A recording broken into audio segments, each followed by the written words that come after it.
no blue is not in her. Na, okay. Reflexive pronouns. Ang reference natin nito, British Council, tandaan ninyo, pag nagre-reference tayo, pag UK English, iba medyo siya sa American English. Parang yung na-encounter natin dun sa ano, sa isang, sa tenses, may na-encounter ako. May pinagkaiba siya dun sa rule dun sa has gotten.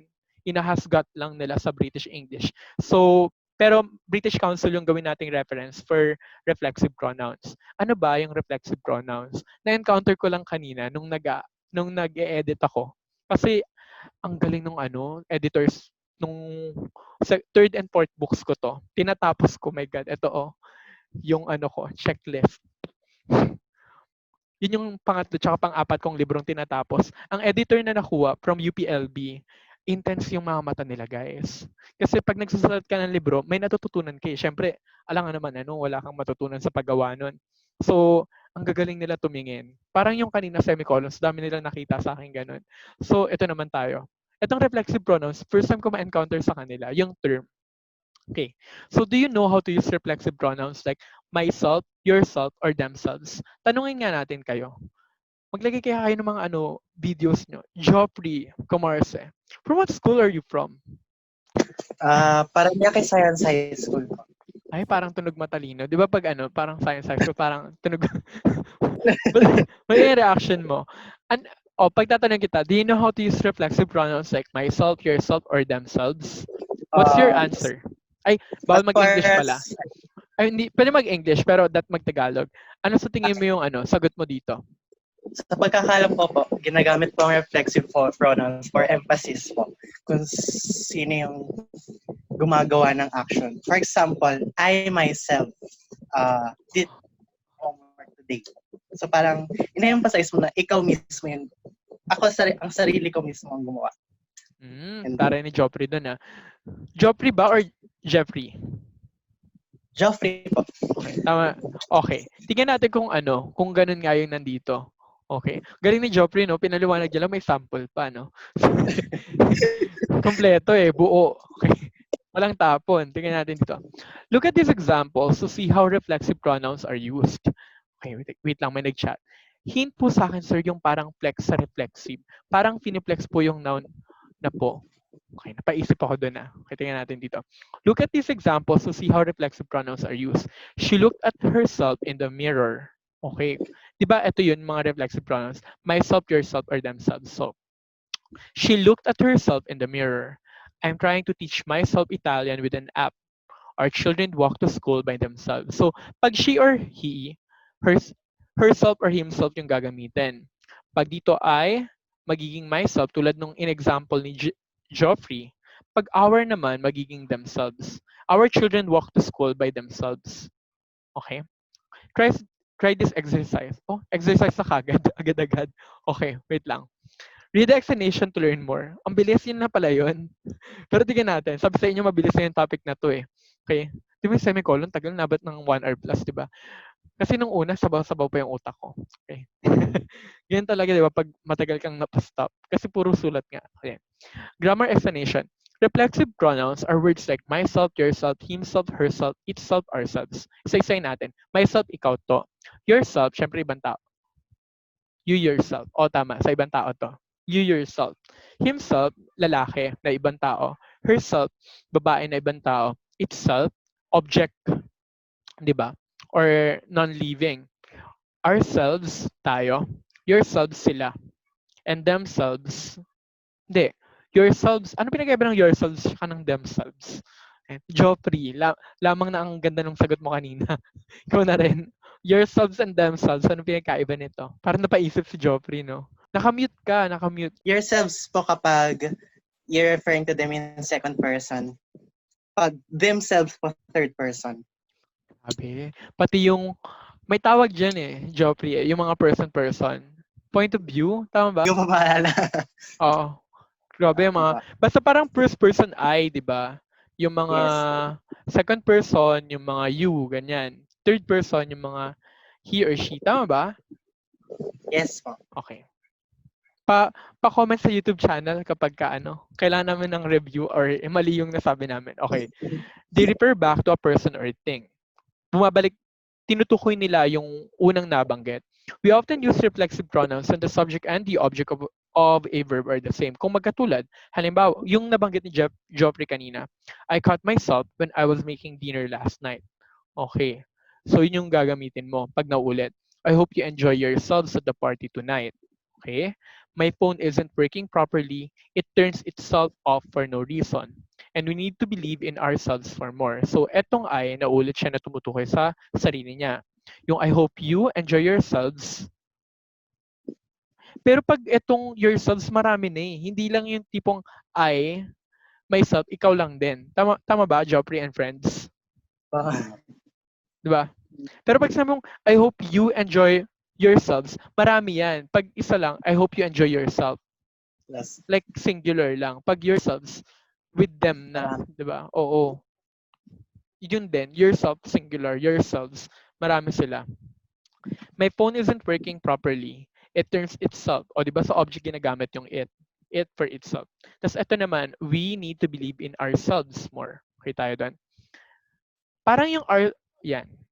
Ito, ito. Ayan, buti na lang nag-message sila. Second person yung yourselves. Yourselves kayo. Third person themselves. Okay. When you join two independent clauses with a comma and no conjunction, it's called a parang kanina pa yon. Or last ko ito nabasa. Second person. Tama sir, yourselves ata sir kayo. Themselves sila. Okay. Nakapipase ko po. Okay. Okay lang, Leo. Isa. Adding emphasis. We can add a reflexive pronoun for emphasis when it's unusual or different. Tama yung sinabi ni Joffrey. For emphasis. Diba pag emphasis, magbibigay diin. Ibig sabihin, ikaw at ikaw na. Diba? Parang you yourself or I myself. Ako na. Diba? He wants to pass his driving test so that he can drive himself to work. So, ine-emphasize natin na siya yon. Maraming way para mag-emphasize sa English, di ba? Meron pa tayong mga appositives, di ba? Tama ba? Appositives yung pang-emphasize din. Right? Hmm. Oo, i-discuss din natin yung appositives. Nung pumasok yung idea sa isip ko, nung sabi ko yung emphasis, alam ko appositives eh. Tignan natin briefly yung appositives. Positives. Appositives. Yeah, parang ganito. Tignan natin yung sample. Edison, the inventor of the light bulb, is often called US greatest inventor. So yung appositive doon, the inventor of the light bulb, to give an emphasis of him. Ganun. So another sample of an appositive, my sickler is my teacher. She is from New York. O, di ba? So parang, basta, yung tumutukoy din doon sa tao. Okay, i-discuss din natin appositive sa sunod. Okay? Yun tayo. Nasaan na tayo, guys? Saan tayo nagtapos? Okay. Where tayo nagtapos, guys? Ayan, we can add a reflexive pronoun for emphasis when it's unusual or different. Like ito, he wants to pass his driving test so that he can drive himself to work. So, ine-emphasize natin or binibigyang diin natin na siya yun. He yun, I mean, he or siya yun, yung tinutukoy natin. She broke her arm so she couldn't wash herself very easily. Yung she dito yung topic natin or siya yun. Okay tayo? Tayo. He, himself, gagamitin paglalaki. She or herself, pagbabae. Okay? Sa LGBTQI+, hindi ko pa na-encounter to. Yung LGBTQI+, kasi nagkaroon na sila ng pronouns. Pero hindi ko pa nakikita yung parang sa possessive pronouns. I-review natin yon one time. Na-encounter ko siya eh. May ginawa sila na hindi pa sikat sa English by now. Kasi gano'n naman ang rules sa English eh. Kaya nga sinabi, di ba, pag nag-first year college kayo, sasabihin, language is dynamic or dinamiko. Kasi patuloy siya nag-grow, nagkakaroon ng mga rules. Kailan ba nagiging standardized ang rules? Kapag ka may nagpauso, tapos dumadami yung gumagamit nun, dun siya na i-standardize. Ganun siya. Okay tayo doon? Kanya to.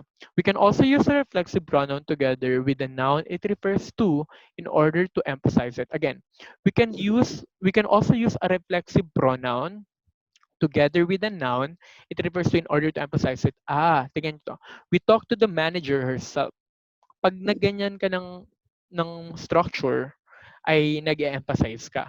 Okay? And she agreed to give us our money back. Next. Parents themselves need to, wait lang, matawag yung ano ko, teacher ko. Binabaan ko. Tawagan ko siya mamaya.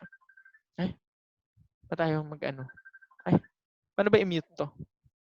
Wait lang, patayin natin yung ano speaker sa baba. Ayan. Ay, tumutunog pa rin. Bayan mo na nga siya. Naririnig nyo ba? People, papatayin ko yung cellphone ko. Naririnig nyo ba yung ring? Naririnig nyo? Yes, apa. Patayin ko muna yung ano, phone ko. Ay, wait. Nasa desktop ko pala kaya hindi siya nawawala. Kasi may desktop tsaka phone tsaka laptop na nalilito rin ako. O balik tayo dito.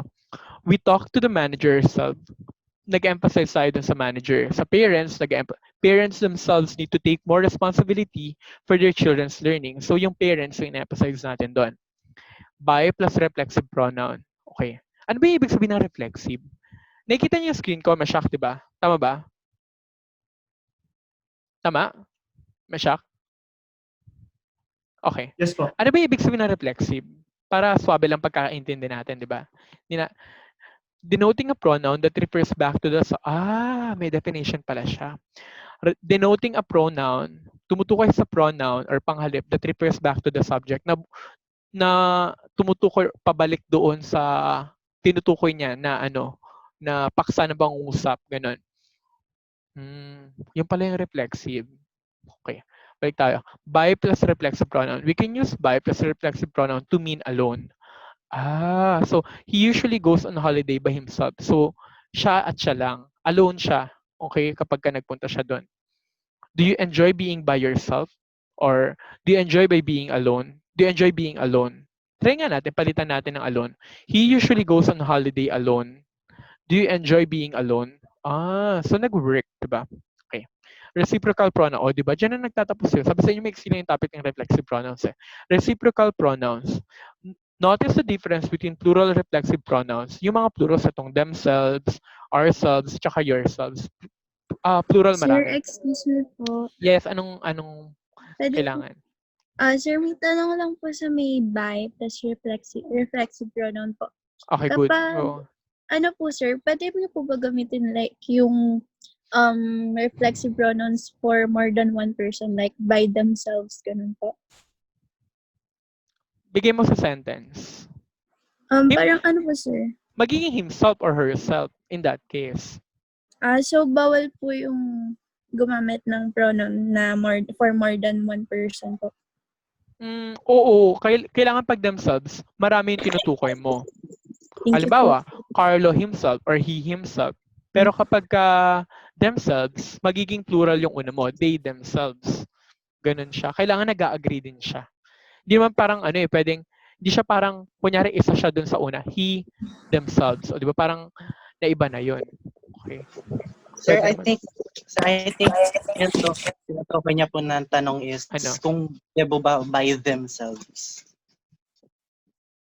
Pa-complete ng sentence. Sir, Dun may po sa sentence by, po ako sa Ano? chat.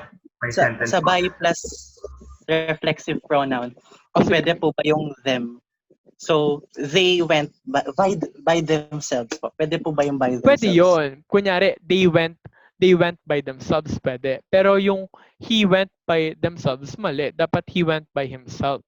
Kasi dapat nag-agree siya. Kunyari, he yung nauna mo, himself yung sunod. Pag they, pwedeng themselves. Tandaan nyo, kaya nga siya, di ba, parang reflexive pronoun, tumutukoy siya pabalik. Pag tumukoy siya pabalik, kung isa yung nandito, dapat isa lang din yung tinutukoy nito. Pag tumutukoy siya pabalik, hindi pwedeng marami to, tas isa yung pabalik na tinutukoy niya. Di ba yung idea ng reflexive? Kaya nga natin dinefine dito. Ayun, no? Denoting a pronoun that refers back to the subject. So, kailangan kung isa din yung pabalik niya. Pag marami to, marami din dapat yung tinutukoy niya pabalik. Di ba? Na-guess yung may ganung thing. Right? Okay tayo doon. Thank you for that wonderful question. Parang ano, di ba? Kailangan mo ba connected sa first? Yes, connected bale sa first. Kunyari, he himself, she herself, they themselves, you yourselves. Dugtungan nyo nga guys, nahirapan ako. sino magdudugtong? Di ba marami siya? Kailangan ano siya, partner siya. Bawal ka magkaroon ng he, themselves. Mali na yun. Kailangan he, himself. They, themselves. You, yourselves. I, myself. Or pwede rin you, yourself ha. Or you, yourselves. Magkaiba yun, di ba? Kasi yung you, pwede mo rin gamitin sa hello guys. How are you guys? Di ba pwede siya maging plural. Pero pwede rin siya maging parang tumutukoy sa singular pero plural pa rin yung gamit. Pag you, kunyari, you yourselves, plural yung tinutukoy doon ha. Pero pag you yourself, isang tao lang yun. Okay tayo doon. Kaya siya ano, may ano din dyan, may confusion na ganun. Okay tayo? Kasi hindi natin dapat i-take for granted eh. Parang, kunyari, ako na, ano, since bata ako, alam ko yon. Pero pag tinuturo mo siya, hindi mo dapat i-take for granted na yung ibang tao, alam din yon. Kasi, maaaring hindi pala nila naaral yon. Kaya ako pag nagtuturo, kahit sa klase, ganun ako, na parang from scratch. Yung tipong alam ko na, pero pag tinuturo ko, kala nila ngayon ko lang nalaman. Okay, mga ganong times. Okay tayo? Okay. Reciprocal pronoun. So, pag reciprocal, parang bumabalik. Ba't ba parang ganun? Okay. Alamin natin bakit parang bumabalik. Notice the difference between plural reflexive pronouns and reciprocal pronouns. Ito yung reciprocal pronouns. Each other, one another. Parang indefinite pronouns din yan, di ba? Yung each other, hindi yung each, no one, anybody. Yung mga indefinite pronouns. Yung reciprocal pronouns, each other, one another. May natutunan tayong bago. Pag reciprocal, each other, tsaka one another. Yun pala yung tawag doon, reciprocal pronouns. Okay, ngayon may natutunan tayong bago. Okay, tingnan natin dito. Ito. Notice the difference between plural reflexive pronouns, nakakabulol, and the reciprocal pronouns, each other, one another. Tingnan nyo to. They're buying themselves a new television. Bakit themselves? Guys, ano to? Contracted They are to. They are. Buuin na lang natin para hindi kayo malito. They are buying themselves. Themselves yung connected sa they. O, they are buying each other small gifts. Ba't ganun, guys? They're buying each other. Okay tayo dun. Parang each other or one another. They're buying each other small gifts. Okay. So, yan. Kaya siya naka-plural, small gifts. Pwede natin siya gamitin. We looked at ourselves in the mirror. We look at each other in surprise. So, ito lang yung sinasabi niya dyan. Yung themselves tsaka each other pwedeng gamitin sa they. Given the context. Magkaiba yung context ha.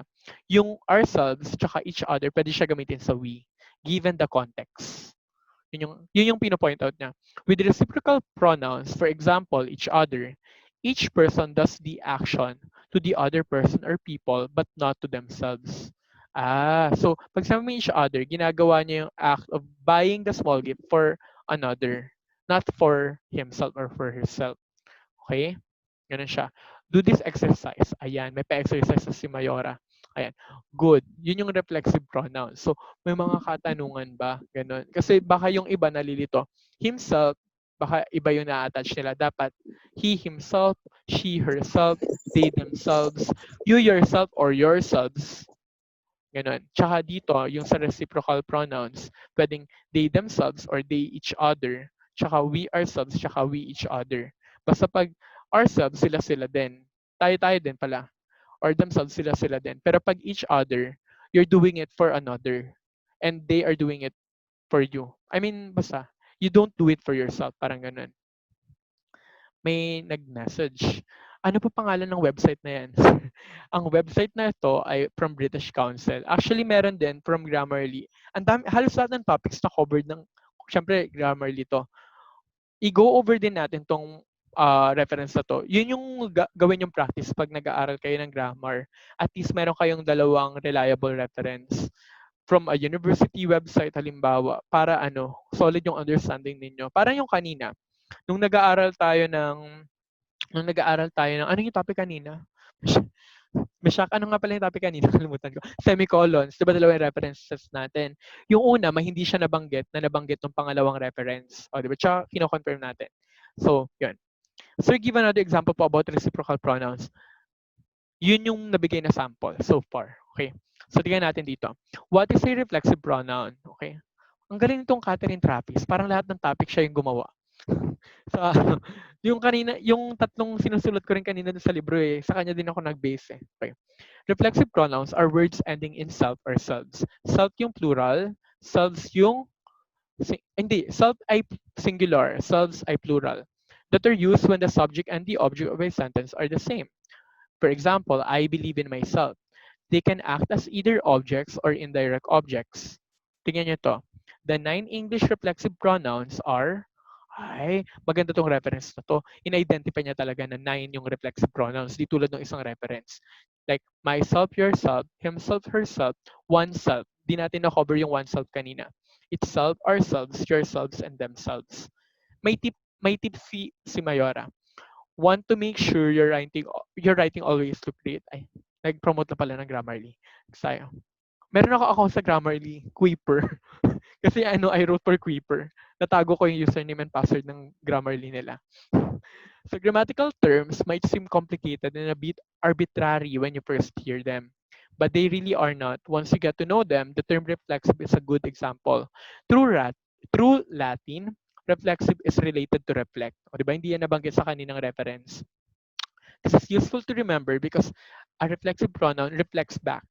Nakita natin to nung tumingin tayo sa definition ng reflexive. Bumabalik siya dun sa tinutukoy niya. May nag-message. Tingnan natin. Thank you po, sabi ni Joshi. Reflexive pronouns are direct or indirect objects. Ano ibig niyo sabihin doon? Alamin natin. A reflexive pronoun can be a direct object in a sentence when the subject and the direct object are one and the same. Ulit nga, a reflexive pronoun can be direct object in a sentence when the subject and the direct object are one and the same. Again, alam magets natin. Wala ulit oil eh. A reflexive pronoun, tingnan natin dito. Saan yung reflexive pronoun dito? Ito, himself. Can be a direct object. Siya yung tumatanggap ng kilos. Halimbawa, Jack decided to reward himself. O tama. Kasi sino yung nirewardan? Himself. So siya yung object dyan. Ang object siya yung tagatanggap ng kilos. When the subject, eto, Jack, and the direct object are one and the same. Oo, kasi si Jack, siya yung subject or yung pinag-uusapan, siya din yung tumanggap nung action. Kunyari, Jack decided to reward himself with a dinner out. Okay tayo doon. Diba? Ang ganda ng ganito, napapaliwanag, no? In Tagalog. Nagigets niyo ba? Meshach and Friends. Okay? May nag-message. Okay, good. In the first sentence, meron palang paliwanag dito. Mary is the object of reward. Okay. Si Mary yung tagatanggap ng reward. Jack, the subject, siya yung is the object of reward in the second sentence. Si Jack yung tumatanggap dun sa second sentence ng reward. Kaya gumagamit tayo ng himself. Okay tayo? May nag-message ulit. I-ano nyo, everyone nyo, para nakikita ng mga sambayan ng Pilipino yung So, hindi po ba ang to reward ang direct object? Hindi. Ang object, guys, kailangan sa English, lagi nyo tatandaan, siya yung tagatanggap ng kilos. Laging siya yung tumatanggap or nagre-receive ng action. Yung ibang references, ang term sa kanila, recipient of an action. Okay tayo doon?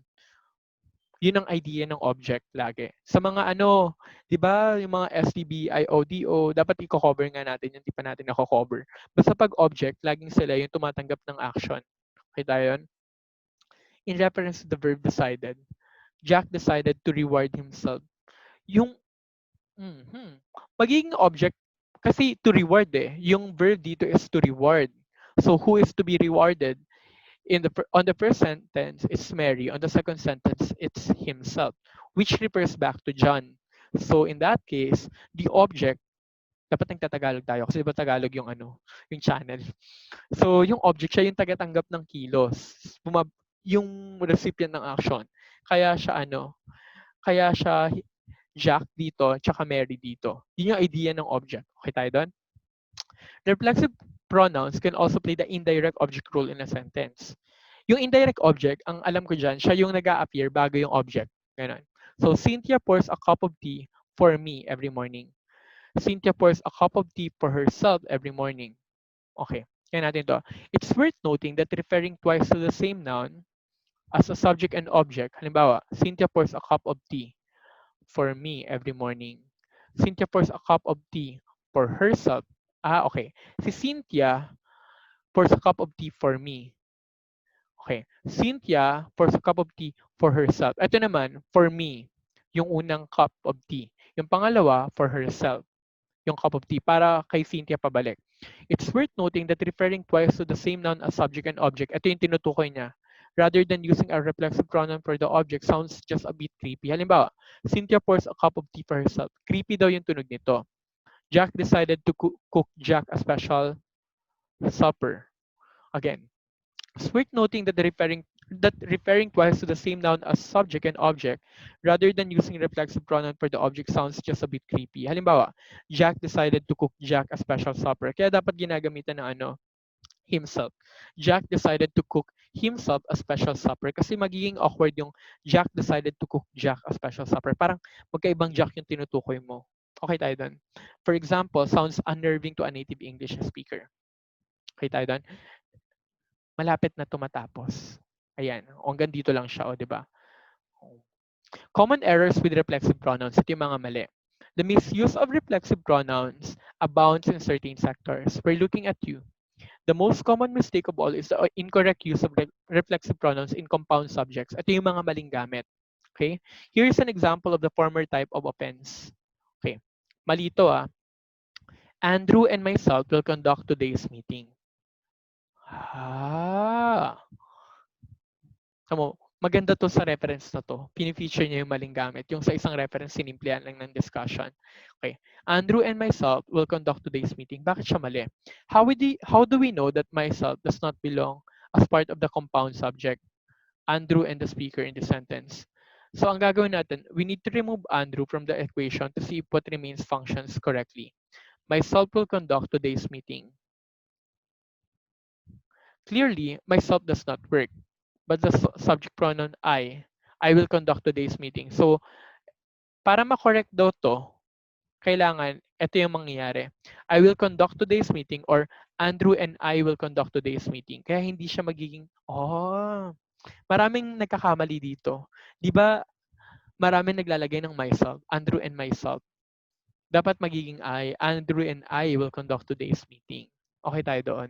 Kasi parang idea dito, para rin siyang walang Andrew, parang I will conduct today's meeting. Kasi nasa ano siya, subject possession. Di ba? Okay tayo doon. Guys, okay. Marami nagkakamali dyan. Pwede po ba Andrew and me will conduct today's meeting? Dapat Andrew and I. Ay, hindi, Andrew and me. Hindi siya Andrew and I. Andrew and me will conduct today's meeting po. Kung ikaw ang papipiliin, piliin mo na lang yung I. Kasi ang alam ko dyan na ruling, sa tanda ko dyan, Leo Christian ha, may standard na sa English at I ang ipiprefer mo dyan. Mm-mm. Meron kasing merong kino-contest dyan sa English. Di ko siya clearly mapaliwanag ngayon. Naaral ko na siya before. Siyempre kalimutan ko na ilang taon na yon. May I versus me. May topic tayo niyan. Naalala ko na, Leo, meron kaming na-discuss na yung I versus me sa YouTube channel namin. Aralin mo yon. Yung video na yon, kompleto yon, diniscuss namin. Okay? Yung sa subjective rule po. Yeah. Temo Leo, alam mo ba yung YouTube channel namin? Basta search mo na lang yung nasa YouTube yun. Okay. Yun. Next tayo. How do we know that, ito. Dito na tayo, di ba? Improper use. Kakakita ko lang po kanina. Yeah. Ang YouTube channel natin ay ito. Wait. I-send ko to everyone ha. Ay, nag-type ako dun sa keyboard. Tinanggal ko pala. Wait lang. Ito yung YouTube channel Naka-number na siya guys. From 000 to 09 something na ngayon. Okay tayo doon. Yun. So, maraming na-discuss dyan. We hope na gumaling ang sambayan ng madlang people through with English through that. Okay tayo doon. Next. The improper use of reflexive pronouns as objects is just as prevalent in today's business world. Again, the improper use or yung maling gamit daw ng reflexive pronoun sa objects ay maraming tao yung nakaka-commit. Tingnan nyo to, maling gamit to. You may submit your expenses to Mr. Martin or myself before Friday. Mali yun. So, yun. The subject of this sentence is you. And the indirect objects are si Mr. Martin and the speaker. Yung or myself. Taking Mr. Martin out of the sentence will reveal that myself will not work. Pag tinanggal natin to, tingnan nyo to. You may submit your expenses to myself before Friday. Parang oo nga. Parang mali yung gamit. So, paano to maayos? Okay? Incorrect din yung you may submit your expenses to myself before Friday. Tingnan nga natin. Kunyari ako magsasabi nun na. Sasabihin ko sa'yo, you may submit your expenses to myself. Mali siya. Okay. So rather, the sentences requires the object pronoun me. Ito yung sagot kay Leo kanina. Kay Leo Christian. Yung pag nasa, ano siya, objective possession. Object possession or objective possession. Subjective possession, objective possession. So, you may submit your expenses to me before Friday. Kasi object siya eh. Siya yung tumatanggap ng act of submission. Or, you may submit your expenses to Mr. Martin or me before Friday. Hindi mo siya imama-myself. Mas magandang reference to, mas buo, no? O dito na siya nagtatapos, o, konti na lang. Intensive pronouns are reflexive pronouns that are used to emphasize the subject or antecedent in a sentence. Na-discuss na rin natin yan. Isa nga, nagkamali ako ng bigkas, ayusin ko. Intensive pronouns are reflexive pronouns that are used to emphasize the subject or antecedent in a sentence, often in the sense of and not someone else. You can tell when a word ending in self or selves is being used as an intensive pronoun because the sentence it is part of will not change in meaning significantly if you remove it. Hindi raw magbabago kapag ka tinanggal mo. Tingnan mo to. Jack made this supper himself. No one else did it for him. I closed the store on Saturday myself. So, pag tinanggal mo siya, hindi magbabago. Kunyari, Jack made his supper. O, di ba? Hindi naman nagbago yung sentence. I closed the store on Saturday. Pag tinanggal mo myself, the meaning will still be the same. It's only for emphasis. Again, intensive pronouns are reflexive pronouns that are used to emphasize the subject, often in the sense of and not someone else. Ibig sabihin, hindi na ibang tao. I mean, hindi tayo tumutukoy sa iba, siya lang, okay? You can tell when a word ending in self or selves is being used as an intensive pronoun. So, intensive pronouns din pala ang tawag dito, bukod sa reflexive pronoun. Okay? Next tayo. We ourselves were forced to pilot the boat to safety. So, pwede nating tanggalin yung ourselves. We were forced to pilot the boat to safety. Perhaps the captain was indisposed. Okay? Next tayo dito. Ito na yung last part. Ito. Reflexive pronouns for the singular day. The Associated Press has greenlit the singular day. Again? Wait. Sabi sa'yo, wait eh, may napindot ako eh. Kaya lumipat siya dun sa panibago eh. Okay. Natin yung part. Pag greenlit, pinayagan. The Associated Press, grupo to. Kumaga nagsiset sila ng standard. Has greenlit the singular day. Ibig sabihin, pinayagan na nila yung paggamit ng day. As have the Chicago Manual of Style and the American Heritage Dictionary. Ito yung mga citation style, guys. Yung parang APA is one. So, Chicago Manual of Style, panibago. At marami pa yan. And the American Heritage Dictionary, among others. In the past, reflexive pronoun for the singular day. Okay. In the past, writers were encouraged to use the more traditional, more complicated he or she in place of they. For indefinite for indefinite singular pronouns. Ah, wait lang. Naisip ko yung rule eh. But the singular they has been used for exactly this purpose for hundreds of years. Not to mention, the singular they, ang they pala hindi lang at all times plural. Pwede rin siya singular. Pwede siyang gamitin for he tsaka she. The singular they has been adopted as a personal gender pronoun among the non-binary community. At yung sinasabi ko sa inyo na, naalala niyo yung sinabi ko sa inyo kanina na kapag ka may isang pinauso or tas ginagamit siya ng mga tao, tas maraming taong gumamit, and naging widely accepted siya, nagiging standard rule siya. Parang ito, yung he tsaka she, ginagamitan natin ng they as the reflexive pronoun for that. Okay? You can still use the awkward him or herself construction, but by no means do you need to. Yan nyo to. Every parent needs to take a break for themselves now and again. So, bakit themselves yung ginagamit dito? Kasi, pwedeng hindi siya him, or pwedeng hindi siya her. Okay tayo doon. Every parent needs to take a break for himself or herself now and again. Ay, hindi. Yung themselves, pwede mong gamitin. Himself or herself, pwede rin. Tapos ito, every parent needs to take a break for him or herself. Delayed, may tawag dito eh. Delayed something to eh. himself or herself. Ganito magsulat kapag ka dinidelay mo siya. Okay tayo, hinahypen mo. Kasi assuming na himself or herself, dinidelay mo yun dito. So, in any of this, pwede mong pwede mo siyang gamitin sa pagsusulat. Pero sabi dito, you can still use the awkward him or herself construction. But by no means do you need to. So ito, pwede mo siyang gamitin, pwede rin ito. Pero mas sinasabi nila na awkward daw to. Okay tayo doon? So every parent needs to take a break for themselves now and again. Kasi di ba pag every dapat singular.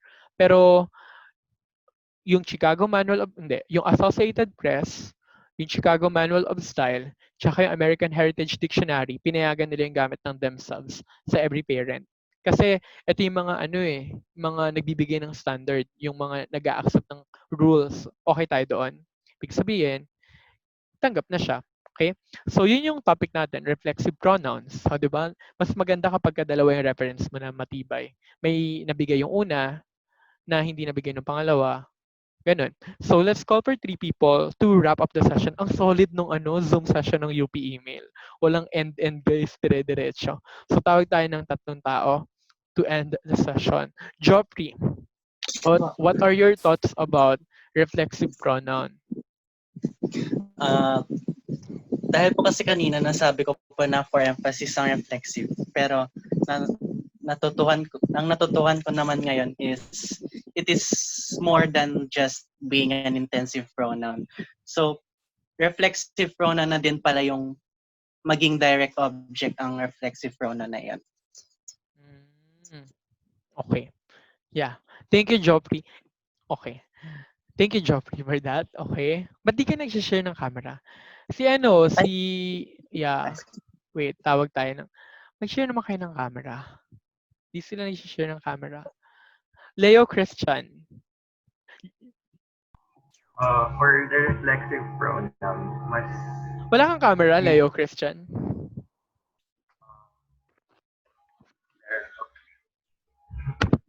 Yan. From what school are you from?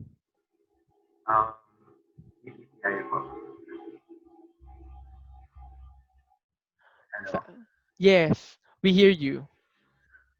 Yeah, for reflexive pronoun po, I learned na madami po pala siyang rules that you should know to later on distinguish the mistakes, lalo na po for upcoming sets.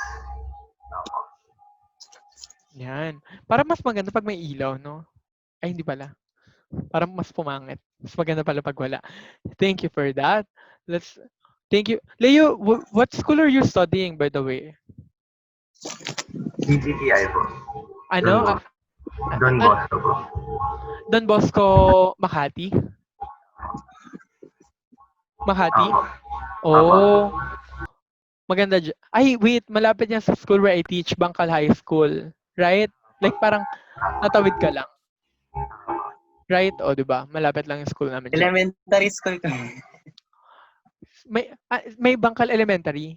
Di ba po yung high Opo, elementary. Nung elementary, yun po school ko. Oh, we're closely connected with one another. With one another. Parang colors of the wind. Parang kanta, di ba? We're all connected with each other. Okay. So let's call Lollipop Popsicle. Ba't nag-iba na yung pangalan mo, anak? Di ba iba yung pangalan mo? Lollipop Popsicle. Hello, sir. Nagka-error po yung Gmail ko po yan, tapos yung pangalan nagkaiba. Ano po yun, sir? Ano yung parang thoughts mo dito? As we wrap up, ikaw na yung last, tapos magko-close na tayo, bale. Dami ko ulit natutunan, sir, the way sa pag-use ng self sa bawat pronouns. Tapos po, yun dun po sa Andrew and me, tas yung I, sir, yung Saan yun? yung Ulit kanina mo? po, yung Andrew and me. Andrew. Okay. Yun Andrew myself, yung mga ganun po, Hanapin sir. natin. Nung una po nalito po ako. Kanina nandun po, sir, nasa Ay, nandiyo sa isang reference. Wait lang. Dalawa kasi yung mouse ko. Nalilito ako kung anong gagalawin ko. Ay, ito pala. ano lang po, noong una medyo naguluhan po ako kasi nga Okay. more in I po ako pero pag chat naman ni talaga yung yung tinatype ko, tapos natutunan ko lang ngayon na paano siya professionally gamitin po, sir. Yun Mm. po. O yun. O thank you for, what's your name, anak? Ako po yung Yana, kaso Yeah. What school are you going to, Yana? National Teachers College po.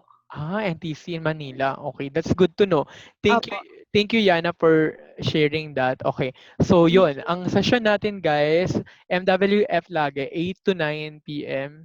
Tas, ang naging topic natin ngayon ay reflexive pronouns tsaka use of semicolons. So, pwede kayo mag-suggest ng mga next topics natin. Next session natin ay Wednesday na bale. And thank you for attending the session. And I hope may natutunan kayo. I-upload natin to sa ating channel.